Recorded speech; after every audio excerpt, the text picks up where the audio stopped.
What's going on, guys? This is Justin Boss Nasty Silva back again for another great gameplay breakdown.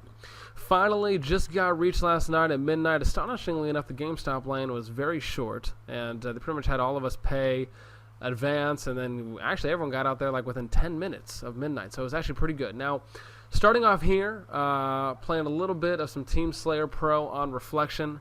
You saw that I chose the DMR. Now, I run Bumper Jumper, and I usually always tend to, well, at least that's what I'm using right now. And I usually always have my sensitivity really as low as possible. So actually my sensitivity right now is at 2.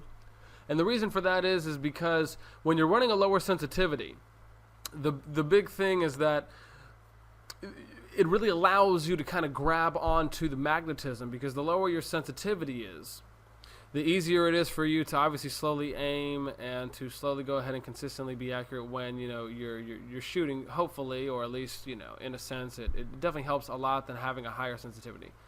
Now, right here, for the very first death or kill of the game, you see me right here, and unfortunately I ended up getting double beat down, and so obviously now we're going to be continuing, and as you can see, our teams, 7, we're up 7, and obviously, or not up 7, excuse me, we're 7, they're 3, and so we're starting off right here, and unfortunately I'm kind of getting into a 2v1 scenario. This guy kind of lost his tracks, and unfortunately had a little bit of a failed jump there, and obviously not being as humanly accurate as possible with my weapon. Obviously this is like literally my very first game of the day, but I actually did pretty good here overall. So as you're watching right now on Reflection is a map that was actually normally for Halo 2. Now, the big thing you have to understand when you're going into a Halo game, this is not like going into a Call of Duty game or whatnot, where you could literally be like a one-man like wrecking crew, literally by yourself, if you just have very good hand-eye coordination. I mean, that's really just how it is. So as you see right here in Halo, or excuse me, in Reach, for better lack thereof, is that the big thing is that I'm playing a team game, and I want everyone to understand too, is the big thing when you're playing any type of team game is the majority of people for some god-awful reason like to play team games in some type of FFA style. I don't know why. It's like I actually just got done playing a game right now with some guys, and I was playing with this one very cocky guy on Reflection, and unfortunately this dude was talking about, oh we don't need communication, all we need to do is just have our individual skill, we don't need to worry about the team shot. And I was like, seriously, I was like, dude, I mean, I'm sorry, is your best game Call of Duty or something? I mean, is that the game of the century that you'll be playing for the rest of your life? I mean, I was confused, because the fact is Halo is the team shot game, and so we're sitting here right now, and as you saw my shots right there, if I would have probably taken at least a quarter of a second longer or a half a second longer to pause in between at least one or two of my shots, I probably actually would have came out winning that battle right there. And ultimately I would have done that just because because the big thing you have to understand, like, for example, for any of you guys who have watched Walshy's POV at the PAX West Expo, I mean, this dude was like literally shooting his DMR god awful. I mean, it was ridiculous. He was constantly ramming the trigger like it was a BR, and you can't use the DMR like that.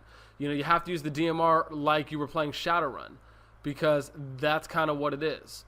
And so in this game and in a couple other games I'll be posting up later today and tomorrow, I'm going to show you guys how to properly shoot your DMR and how to actually use it effectively.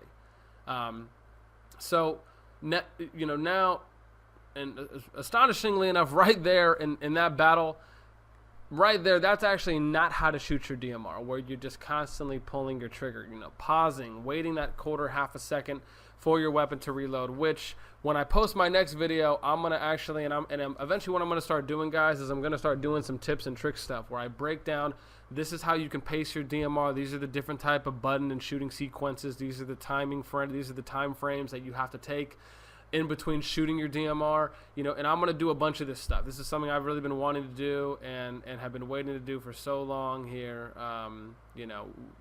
pretty much after Reach came out. So, amazingly enough, I actually kind of thought that this guy, ended up going back.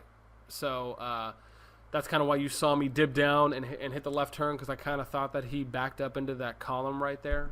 But unfortunately, he ended up going out and pretty much doing a little rainbow turn or a U-turn right there. So anyways, as we're playing, the big thing that you want to understand, and obviously you have to look at it like this. On reflection, in a sense, there's, obviously there's their side that they spawn and your side, which is your tower or your T3 or obviously whatever you guys want to call it. Right now I'm in backhaul, and I want to point something out real quick before I even continue and talk about the choke points. I want everyone to know, in the bottom left-hand corner of your screen, and I'm so happy that they're doing this right now in Reach, is because I'm so happy that the lead developer from Shadowrun came on and had a big hand in designing Reach, because this is one of the big things that they have in Shadowrun, where in the bottom right-hand corner, I believe it is, they actually have the call-out for the area you're in. So right now you see I'm in low hall, now I'm going to bottom elevator shaft, now I'm going to the to the right back hall or to the other side of the back hall. So I'm definitely so happy that they ended up coming out with this stuff and they ended up putting in these call-outs for everyone. I think it's great. I'm so happy they did it. So anyways, excuse me, now moving on. Your choke points on a map like Reflection, and I want you guys to understand, these are things that the very first moment I played this map, regardless of me playing it back in Halo 2, I can instantaneously analyze the choke points because I know exactly where people are going to come from. So obviously your choke points is not your back hall, but your front back hall entrance right there to where the OS used to be for Halo 2.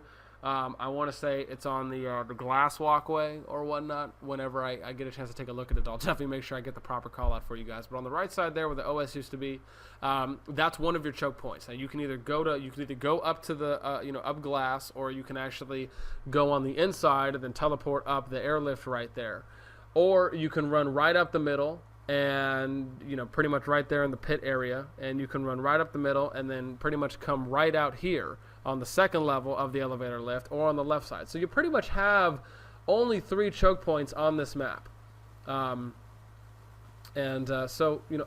obviously the big thing is that really being able to analyze those choke points and really making sure that you know exactly where they're at, because obviously that's the big thing, is because if you know where the choke points are at, if you know where people are spawned, then you're going to have a good idea on exactly where people are going to be. So and right here, amazingly enough, I actually didn't need to go for the double beatdown, because I actually, in a sense, should have realized that he was actually a little farther away from me. And right here, unfortunately, I saw the guy in the left-hand corner of my screen, and I just didn't react soon enough. And I want you guys to notice what I did right there with my plasma. That's something that a lot of people don't actually do. A lot of people like to throw nades at people and don't really understand that usually if you're battling someone, they're actually running towards you. And usually, that's the real big thing. So, you have to understand that when you throw a nade, you actually more so want to throw it, you actually want to throw your nades pretty much at the ground in front of you, because they're running towards you, or you bank it off a wall in front of you. So anyways, I think this was a good starter game just to kind of get the feel for it and kind of just get in touch with, Reach itself. But like I said, you're definitely going to be seeing a lot more structured stuff, and a lot better gameplay, and just a lot more great technical concepts and ways of playing that I'm going to be putting out there in my next couple of videos. This was just kind of wanted to put my feet in the water right now. So I'm going to be moving over, and as you see, I went 15-5, had a plus 10 KD, 2 assists, so that's okay. One of the things I noticed is that the assists aren't really, or at least at this moment, I mean probably just from playing Slayer, aren't as big as other past Halo games like Halo 2, 3, and those or whatnot. But I do hope you guys enjoyed it, and I'll definitely be bringing out some more very soon. Thanks, guys.